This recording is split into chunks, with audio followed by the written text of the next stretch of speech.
What's up, guys? This is your girl Fabulous Fabs once again, episode number 3.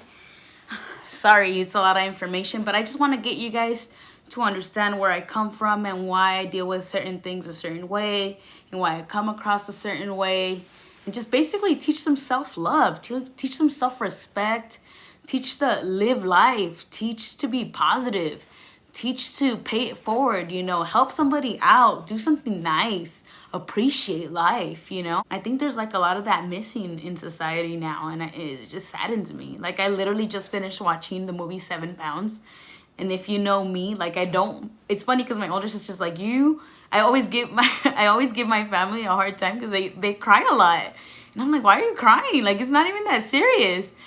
And they always give me a hard time because of real life, and I only cry mainly for the TV. Like, if I'm watching a movie and I'm really into it, like, I'll just start, like, my tears will start rolling. Like, right now I was watching the movie 7 Pounds with Will Smith, and it got to me, dude. Like, I was like tearing up, and I was like, this is fucked up, this is a good movie, and I was all crying and shit. But for the most part, in real life scenarios, like, if something bad were to happen, like, I'm cool, calm, and collective.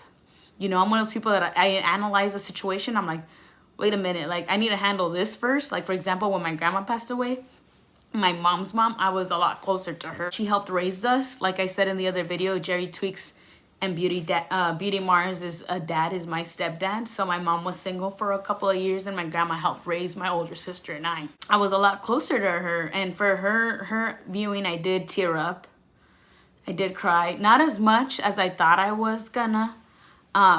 But I did tear up, and then I realized, like, my mom needs me. My mom was falling apart. Like, my mom was, like, hurting. She was hurting bad, and I analyzed the situation, and I was like, I don't need to care about my feelings right now. I need to worry about my mom. Is my mom okay? Is my mom gonna make it through this process? Because my mom is very sensitive. She's also a hard ass, but she's also very sensitive when it comes down to family. And I was like, I was worried that she kept passing out. She kept not eating. She kept not sleeping. I was worried about her. So I figured if I start breaking down, I'm not going to be able to take care of myself, let alone my mom. So the way I handle those kind of situations is, like, I deal with everybody first to handle my own self. Like, when my grandma passed away, I think I took a whole month off of work. That included my trip to Spain because she passed away while I was in Spain.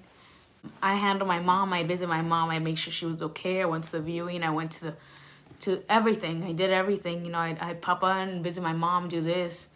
And then I took like a whole week off to myself to process the situation, to be upset, to cry, to drink, to yell, to do all the emotions of how I really was feeling. But I was holding in until the time was right for me to handle my emotions. So basically, I left off the other story that the girl had to give birth in order for us to know if it was his son or not. And it was his son. And I remember I was like, how am I going to tell my parents, like, this is a guy I live with. This is a guy I introduced to my family. And this is when esas chingaderas sale, basically, And I was just thinking about all the stuff that my parents was going to say. Like, this guy was deceiving you. This guy... It was just a lot of negativity that I was thinking in my head. It hadn't even happened, but I was like, my parents are not going to be happy about this. Like, how am I going to tell them, like, if they do, like, half 50-50 custody, like, and we all of a sudden start popping up with a kid, my parents are going to be like, whose kid is that? And who are you? Why are you always babysitting them, And I'm really, really close to my whole family, like, really close. People don't understand how close we are until they're in the situation where they're, like, my boyfriend's like, oh, my God, you guys are too close. But I love my family. So I remember sitting down and talking to my parents one day, and I was like, look, his name is Chris. I was like, Chris has a son, And my parents had all the same questions that I had. Like, what? He has a son? Where has his son been? Why has he been hiding him? Like, and I basically told them the whole situation and stuff. And they sat me down one day. I came from work, and they sat me down, and they were like, we need to sit down, we need to talk to you, we need to have a serious conversation with you. And I was like, okay. So they sat down, and they basically, I can't remember the exact same words that they used, but they said, basically, you are a kid, we love you. You have 1,000% our back. Like, if you decide to stay with Chris and raise this kid on as your own, then go for it. We have no negative thoughts, no negative opinions. We got your back 1,000%. But just know that if you do decide to stay, you can no longer consider yourself a single person. Like now you're a mom, you're gonna have to do stuff that a mom does, like cook, clean. I mean, I did that before, but like she was talking about responsibilities with the baby. Like this is your baby now too, you know. It's not just Chris's baby, it's your baby too. And I was like, fuck, like can I do this? Like I was only 20 and a half years old. I wasn't even 21. I couldn't even buy alcohol to drink this pain away, you know? I was like, yeah, I think I'm gonna do it. I think I'm gonna stay. Like, I think, you know, I think I can handle it. I think I'm ready. Like, I was so in love that I was willing to make it happen. I was willing to make it work. And we did, you know? And then, so basically what ended up happening was the girl was crazy. Just started, like, sending messages, inappropriate ones. My son's just as beautiful as his dad or as gorgeous as his dad. I don't know. She would send stuff like that. And she was sending some inappropriate stuff that I can't even say on camera. Like, I was like, oh my God, that's like some pedophile stuff. Like, you're crazy. Like, don't describe your son as his dad when it comes to like private parts. That's weird. Anyway, she was disrespecting me and we just started fighting and arguing a lot more. Not with me and the girl, but me and him, because I was like, you need to put her in her place, because I'm not just a girlfriend. I'm not just a nobody. Like, we live together. Like, this is serious. I don't know for him if it was as serious as it was for me, but that was it. Like, he was my person. Like, we were Mexican married. Like, we were living together. It was serious. It was my forever already in my head. You needed to tell her just to back off. Like, leave her alone. Don't get her involved. Like, you know, just... I was 1,000% for them co-parenting and stuff, because when he first found out that she was pregnant, we went to do the DNA test. He's like, even if it's mine, like, I don't want to lose you. I don't want to do anything. Like, I don't want to be part of the baby's life. If it is mine, I'll just give him child support and that's it. I want nothing to do with him. I don't want to deal with him. And I was like, that's fucked up. I was actually the one that convinced him to be a part of the baby's life, because you know what? It's not the baby's fault. No baby should grow up with not knowing their parents, because they didn't ask to come to this world. They didn't ask to be put in that situation. Like, I've always felt, I don't have any kids of my own, but I've always felt like if you're beefing it with the other person that you made your baby with, that's you and the other person's problem. Don't bring the baby into it. You know what I mean? Which a lot of people do, sadly. Anyways, so then it started just unraveling. That relationship started going from good to bad. Like, she kept throwing herself at him physically when he was over there visiting the baby, and then he wasn't helping out the situation. The fact that he was a liar, and I started finding like all these lies about him. Like, he was not a good person, and I couldn't realize how bad of a person he was, because I was just so blinded by my love. I was just so blinded by my feelings for him were so much. Like, if I could give him me, like my heart, I would have gave it to him. Like, I just didn't know like what else I could do. You know what I mean? Like, I found out that he had faked an injury at work. Or not faked an injury, but he had gotten hurt at work, but it wasn't as severe as he made it sound. Just so he could have a couple extra days off.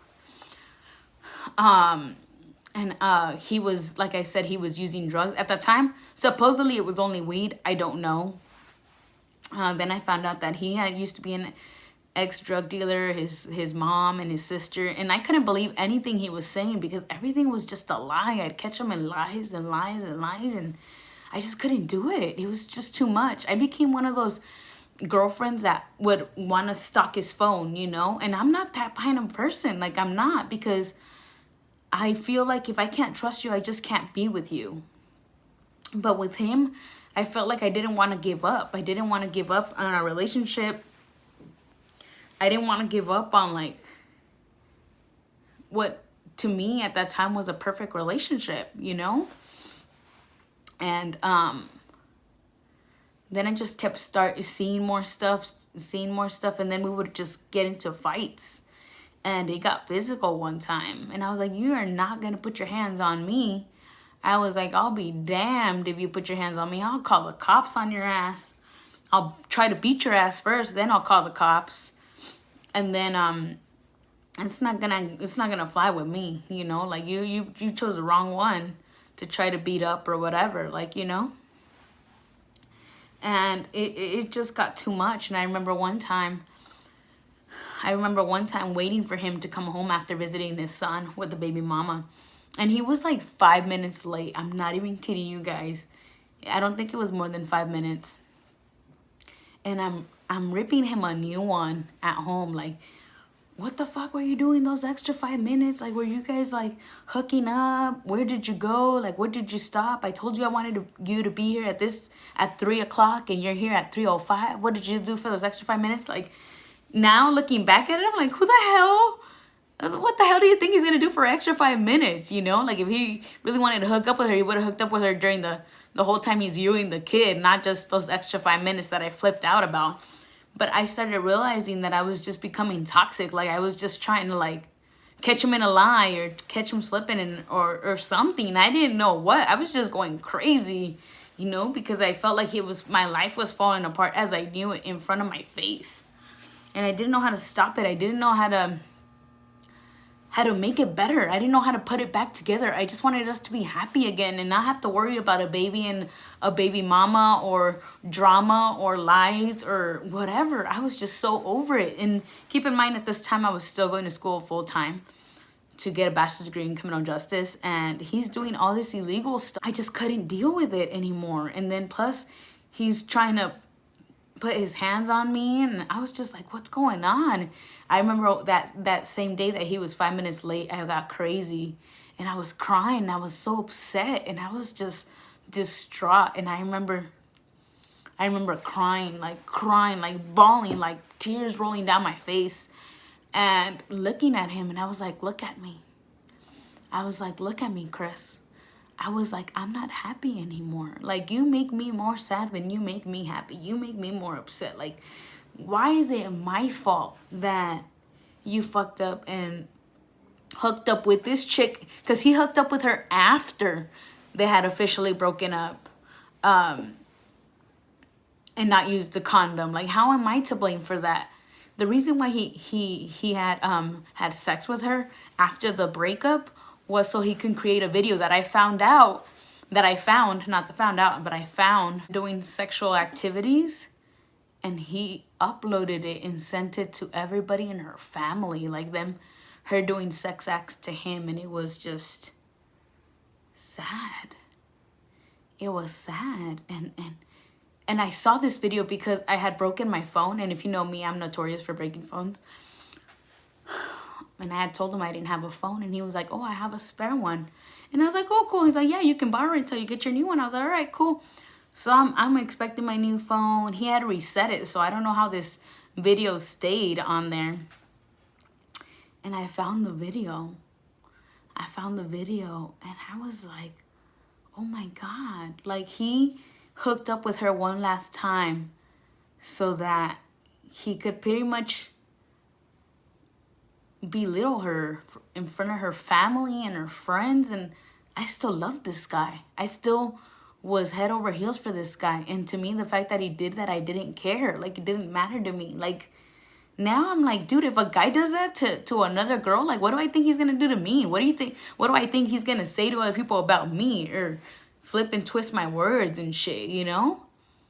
But none of that mattered to me. The fact that he was a liar, the fact that he was doing drugs, the fact that he was shady, he was so shady.